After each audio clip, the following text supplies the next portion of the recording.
Assalamu alaikum wa rahmatullahi wa barakatuh. Thanks for staying with us. Welcome back. Time now to introduce you to our distinguished guest panel. We have with us Sheikh Hatem Al-Hajj, Dean of the Sharia Academy of America, and he's also a pediatrician. Assalamu alaikum, Sheikh, and thank you for being with us. We also have with us Mr. Hisham Hassan, and he is a self-development coach. Assalamu alaikum, Mr. Hisham. Thank you for being here. Thank you. And Sheikh, allow me to start with you.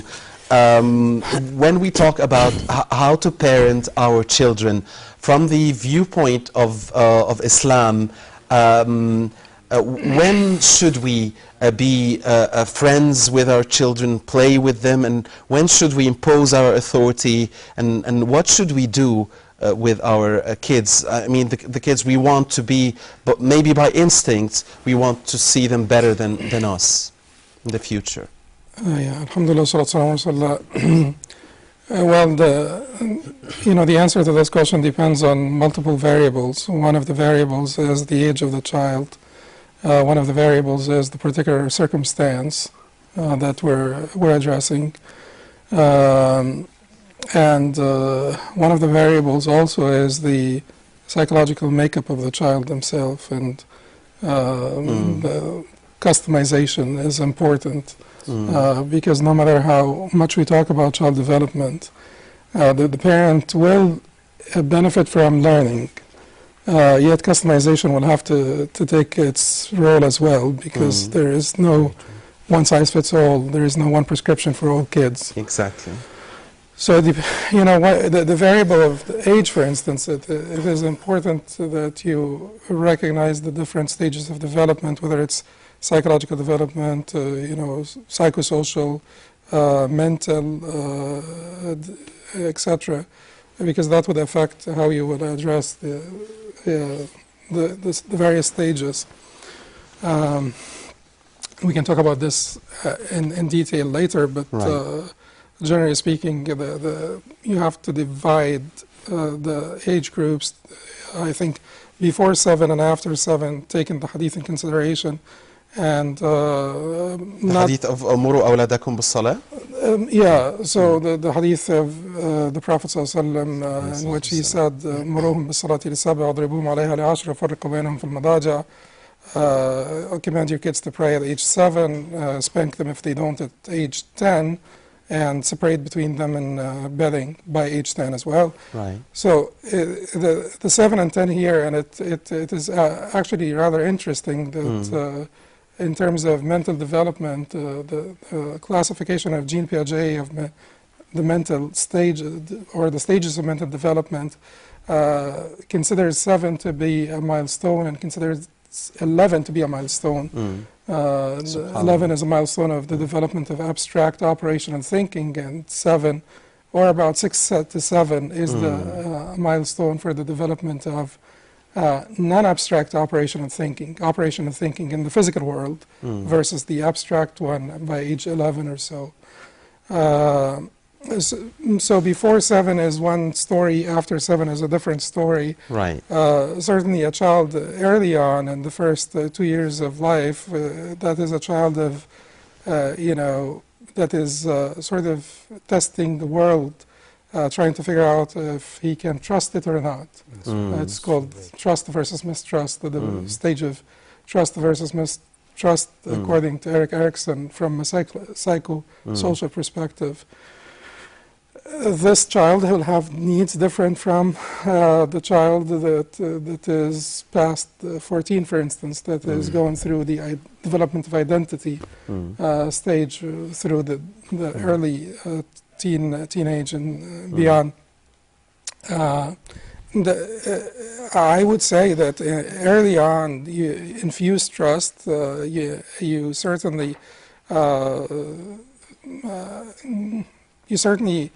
have to give them a large dose of love and a large dose of friendship early on. That is not friendship as a teenager that you will take as a friend, that you'll talk to as a friend, but rather more love. and building that trust early on. The age of between sort of 7 to 10 to 11. It's an age Allow that me, Sheikh, requires a lot of to discipline. stop here and stay in the important age category from until 7, and you mentioned the variables. So let's stay here and let's move to Mr. Hisham.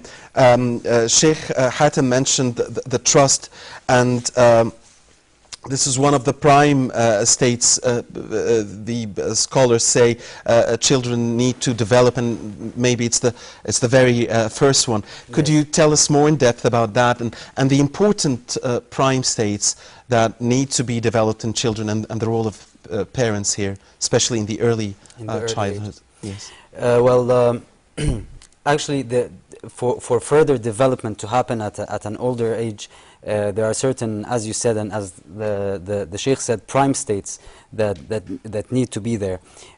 First of them beginning is basically trust, and this is a stage where they learn to trust their caretakers, the world, and actually have a willingness and an openness to depend on different resources, whether these resources are external or internal. And so when trust is fractured at a very early age, then they stop at this stage of development. Although the child grows into an adult one day, but they are stuck at this stage of development, and they can't go over it unless there is some kind of corrective action. So some of the other very important prime states is confirmation and disconfirmation, as an example. The ability to say no to things and say yes and welcome other things. What parents basically, what some parents do is they take away this ability from a child at a very early age. So when the child refuses something like a relative trying to kiss them, to hug them or whatever, and the parent says, well, it's not good to say no. You can't say no. And so the child grows with this sense on an unconscious level. They think, okay, so I can't say no. So then as they grow, they'll find that there are very important things that they need to say no to, like injustice, for example, like lack of competence, like many other things. And they won't be able to access this no. They'll always be at the okay stage, no, yes, no, and or no. One of the other prime states, and basically this is what signifies humanness, is curiosity, and this is displayed in small children. As they crawl, they always put everything in their mouth, and basically it's not because they're hungry as much as this is the way that they explore the world.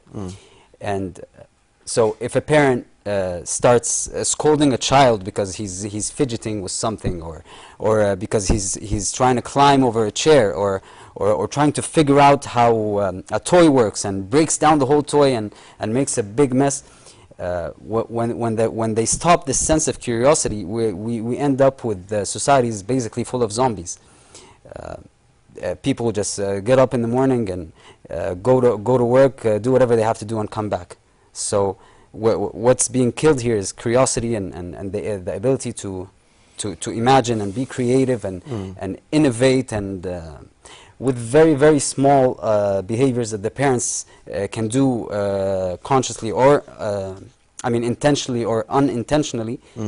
They can spoil the future of a child. Right, but allow me to stay with you, Mr. Hisham, and these are very important points you are mentioning, but sometimes there is a thin line between, letting your child discover and allow him to build his imagination and be curious, and danger. And many times you find parents cannot control themselves if they see the kid doing something that they perceive as dangerous. Maybe it is, maybe it isn't, but this is how they perceived it. So this thin line, and it also must be related to the issue about confirmation and disconfirmation.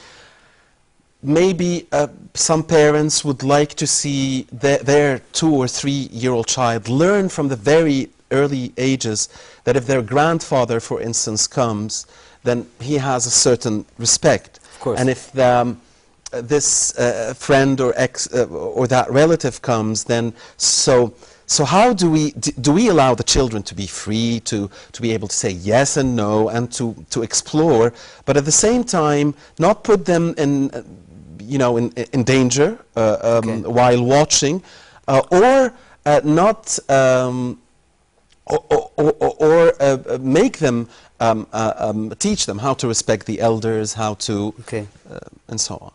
Well, it's a thin line. Sometimes you feel it's a thin line, and it causes a lot of confusion and also fights between between parents. Yes. Well, let me say first that parents always have the best of intentions. Okay. This is a very important thing because we always come down on parents really hard when it comes to child development, but they always have the best of intentions. As far as what's dangerous and what is not, we as parents we sometimes tend to overdo it as far as what is supposed to be and what is not supposed to be, what's dangerous and what's not. So if according, like the Sheikh said, it's all according to variables and context and the time and the age. So if what the child is doing will cause him immediate danger, like sticking his finger in the, so you can't, don't feel free to let him stick his finger into a, a socket. We shouldn't ignore everything, right? Yeah, exactly. But then there are certain things that could be manageable, things that may cause minor injuries, for example, like climbing on something and falling, or like trying to taste something and so on. So this very thin line has to be according to the context, and not to be overdone as to limit the child from moving freely or exploring that's understood. the world around him or her. Sheikh Hatem, you mentioned the variables, and a very important word you mentioned, the customization. So that gives the parents the room to maneuver and to deal, and that means, for example, and correct me if I'm wrong, if I'm playing with my child all the time and I'm bringing him all he wants, and then I started to discover that I am giving him the love and passion, but he's becoming sort of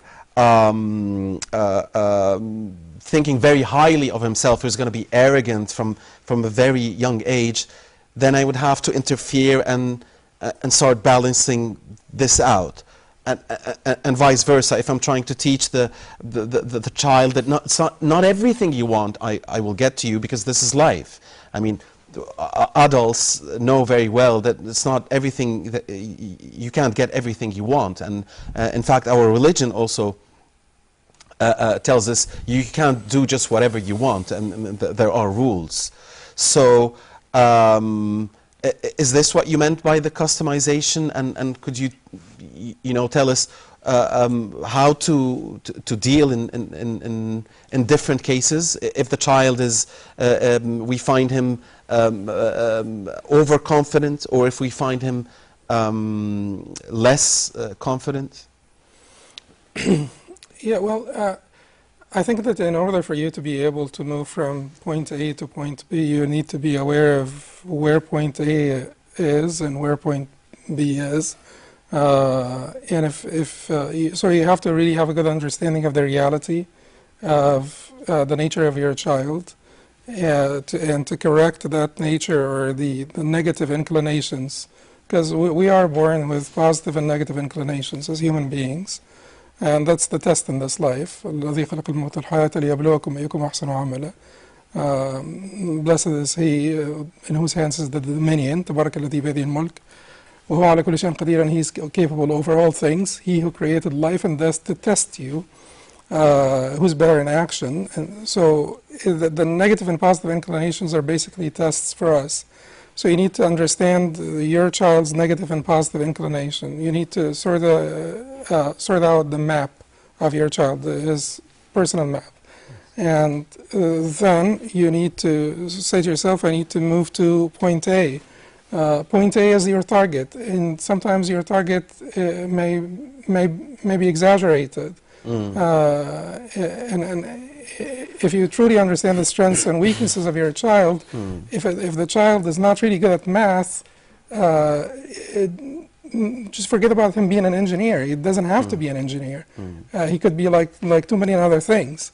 So work with the strengths and, you know, try to, you know, work on the weaknesses to some extent, but understand that we as human beings have weaknesses and strengths.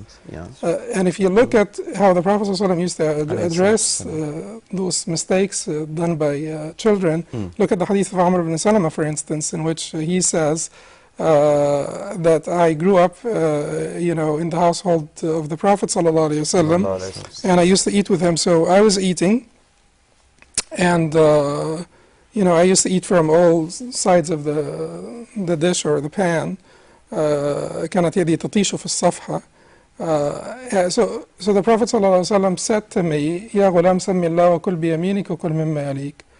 O young boy, say Bismillah and eat with your right hand and eat from the side that's next to you.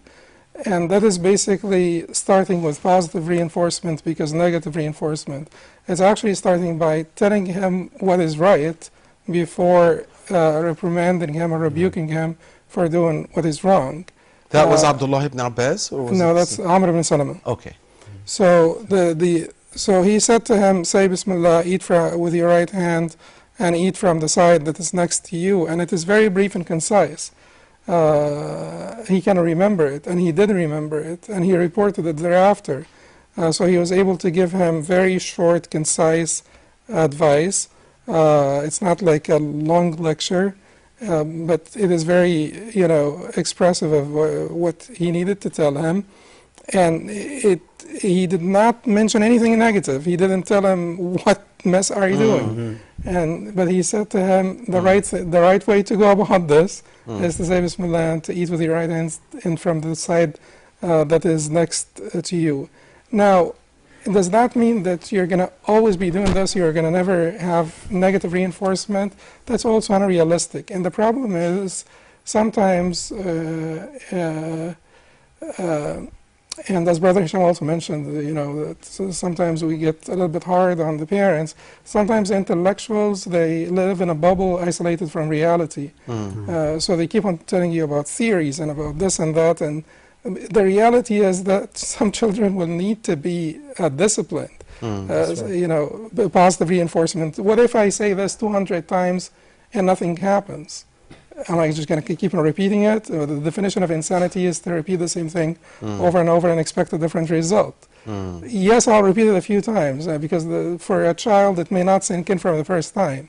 But eventually there will need to be some negative reinforcement. There will need to be some limit setting. And the limit setting has to be also proportionate with the danger, the age of the child, because you have to leave some room for the child to make a mess. You know, after the trust and mistrust stage, you go through the initiative versus guilt. Basically, will you take the initiative or will you have shame and guilt? And if the child is trying to eat with a spoon and every time they're trying to eat with a spoon and they make a mess and you prevent them and you feed them yourself, well, they will be late to eating with a spoon. They will be late to depending on themselves and eating with a spoon. They will develop a little bit of shame from their actions because they think that they are not up to it. And the same applies to multitudes of other applications. So in this case, limit setting will be don't sit him in the living room if it is carpeted. Why don't you just keep him in the kitchen? So if he made a mess, he can basically easily mop the floor and it's over. Right. The negative reinforcements, Sheikh, you talked about, are they limited to a certain age category, or can they be in the early ages as well? No, they can be in the early ages, but also, you know, the tone, the facial expressions, the whole context has to be sort of sensitive to the age. So when Al-Husayn radiallahu anhu picked a date from the dates of charity, the Prophet ﷺ said to him, kikh, kikh. We say this, kuch. Right. You know, أما علمت أننا لا نأكل من الصدقة. Have you not known that we don't eat from charity, and that we don't eat from the food of charity? Right. And so this is negative reinforcement, but it is quite mild, quite appropriate for the age. It's just kikh. Have you not known that we don't eat from charity? The Prophet ﷺ, when he used to pray, he had Al-Hassan and Hussein jumping on his back. Is Yes, that correct? yes. And he used to carry Umama, the daughter of Zainab, during the prayer, put her down, and when he stood up, he would carry her. And he would walk out of his home, for instance, with Umama straddling his neck. He would put her on top of his shoulder. Right. And certainly something in an environment like the Prophet ﷺ was in, this was extremely progressive. Right. Extremely progressive. Right. Even nowadays, So if you if do some- this, so if people will stare at you. So if somebody's praying now and then a child comes, we shouldn't, a 2 or 3 or 5-year-old child comes, we shouldn't brush him aside and say, hey boy, go to the last, go to the last row, because the Prophet ﷺ himself Yes, carried absolutely. his grandchildren. Yeah. Mr. Hisham, you started talking about the prime states. You mentioned the trust, the confirmation, disconfirmation, and Yes. you also mentioned curiosity. Any other key prime states parents yes, should be working on? Yeah, but I would like to take one of the points that Please. that the Sheikh mentioned. Please. And it was how Sayyidina Muhammad corrected the action of Amr ibn Salama, and how he did it with Al-Hussein. Now, one of the biggest mistakes that parents do is when they correct action, they target the child himself.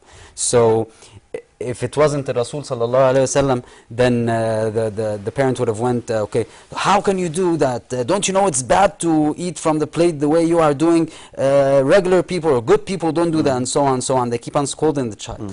And so what this does is a thought, a simple thought like you are bad or so and so turns into a belief. Now a belief about himself, the self of the child. So once this belief is into the neurology of the child, it starts manifesting into behavior. As he grows up, that's exactly how he's going to act in life. Subhanallah. As a because person. we remember, and each one of us, of course, has his or her own experiences. That when I was used to be. My parents used to tell me when I was a boy, Muhammad never lies. He never lies. He never. This is what they used to say. Of course, I used to lie sometimes. But when you grow up, it's just they made you love this character, this sifa, this character, and they told you are that. You are that. Although you were not always that, but when you grow up, because you were always told that, it becomes part of you. At least, of course, astaghfirullah al-azim, I hope that everybody still lies. We hope we all stop lying. Even there's nothing called the white lie. Sheikh, we'll go. I don't want to go and leave the issue, but at least it builds something. Is that overall you're not a liar? Okay, at least because you were told this when you were young. Right. Allow us to take a short break and come back with Sheikh Hatem and Mr. Hisham and continue our discussion. Stay with us. Assalamu alaikum. Assalamu alaikum wa rahmatullahi wa barakatuh. Welcome back. Don't forget to call us here live in the program on 00202 38 555 248 or 249. The numbers will be appearing shortly on the screen. And also to email us on familyissues@huda.tv. We're still in the company of Sheikh Hatem Al-Hajj, Dean of the Sharia Academy of America. He's also a pediatrician. And Mr. Hisham Hassan, who is a self-development coach. Sheikh, you mentioned something before the break about if your kid is not good in math, then he could be good in 2 million other things. But sometimes, because the child knows that this is very important to his father or to his mother, being good in math or being good in sports or in anything else, he stresses himself because he wants to impress them. But as you said, maybe he just doesn't have it here, but he has a lot of other good potential in other things. How do we, convince him or her, the boy or the girl, that no, we are happy with you, we love you, you don't have to be good here, but sometimes maybe he or her won't believe, because he kept hearing us throughout the years talking about how math, for instance, equals intelligence, or how being good in sports equals being a real man, or courage. Well, how do we take the step back? I mean, how do we change gear, reverse gear? Yeah, in fact, one word that you said is important to comment on, because some people equate math with intelligence, and that is true in 1 out of 8 types of intelligence, because intelligence comes in 8 different types. One of them is the logical and mathematical intelligence. Logical and mathematical intelligence is one type of intelligence, but there is also linguistic intelligence. You can get the best mathematician in the world, but they may not be able to hold a conversation with you. Linguistically, they are not intelligent. There is social intelligence, there are interpersonal relations. People who work in businesses like customer service and so on, they have to have that type of intelligence. It is more important to them than mathematical intelligence. Spatial intelligence, navigators and pilots and so on. There is also bodily intelligence, your ability to have good control over your body. Great sports people and surgeons and so on, they need to have bodily intelligence. There is spiritual intelligence. Usually they say musical. I had to say instead the spiritual intelligence, because you could be have a PhD in physics, but spiritually you're quite behind. So there is not one type of intelligence. There's even intrapersonal intelligence, your ability to handle yourself, to have a holistic approach, to bring together your mind, heart, and body in harmony, so that you don't have inner conflict inside of yourself. So it's called inner intelligence? That is intrapersonal. Intrapersonal. Versus the interpersonal amongst people. I have a sense that this is the most important one. I don't know. Yes, I think it is extremely important. Your ability to deal with yourself, to handle yourself. I also have to, to comment on whatever it is that you mentioned about how your parents used to tell you something that you grew to believe thereafter. That is something that even Allah does in the Quran. Allah says, وَلَا تَهِنُوا وَلَا تَحْزَنُوا وَأَنْتُمُ الْأَعْلَوْنَ إِن كُنتُم مُؤْمِنِينَ. And do not grieve and do not be powerless when you are the supreme, if you're true believers. So during times of persecution, during times of defeat and so on, Allah is telling them, you are superior if you're true believer. Because superiority here is not by how much wealth you have, how much power you have. It is by moral superiority, your moral advantage, and so on. So you are the supreme if you are true believers. And the Sahaba, grew up to that statement and grew into it. They were always committed to being the best nation brought forth to humanity. As Allah said to them, كُنْتُمْ خَيْرَ أُمَّةٍ أُخْرِجَتْ لِلنَّاسِ. You are the best nation brought forth to humanity. I have just to correct Amr ibn Salama. It is Omar ibn Abi Salama. Amr ibn Salama is, Omar was the son of Salama, the wife of the Prophet ﷺ, from a previous marriage. You're welcome. Mr. Hisham, the other prime states, please. Okay, if you so would. it's very good you mentioned the part of how the kid tries to excel in math and stress himself because he wants to please others. Because one of the prime states is responsiveness. It's the ownership of our two inner powers, thinking and emoting or feeling, and our two outer powers, which is speaking and behaving. So if these powers are somehow taken away from the child at a very early age by being told not to speak all the time or not to act a certain way, or it's not good to feel this or to think this, what happens is they move from their ability to be response-able or have the ability to respond to the world to being moved around by external events. So when they start pursuing their passion, depending on whatever type of intelligence that they have, they don't actually go for what they can deal with, but with whatever is going to make other people happy. And so they end up getting to this mess of doing for others, or speaking for others, or feeling and thinking for others. I can tell you from a personal experience, like I had to go into medical school because everybody expected that I go into medical school. Okay. My passion was for studying Islamic studies. That was my passion from very early on, when I even was 9 years of age, and I went back to it after I finished medical school, even though I continued to work as a physician. But you're happy you went to medical school.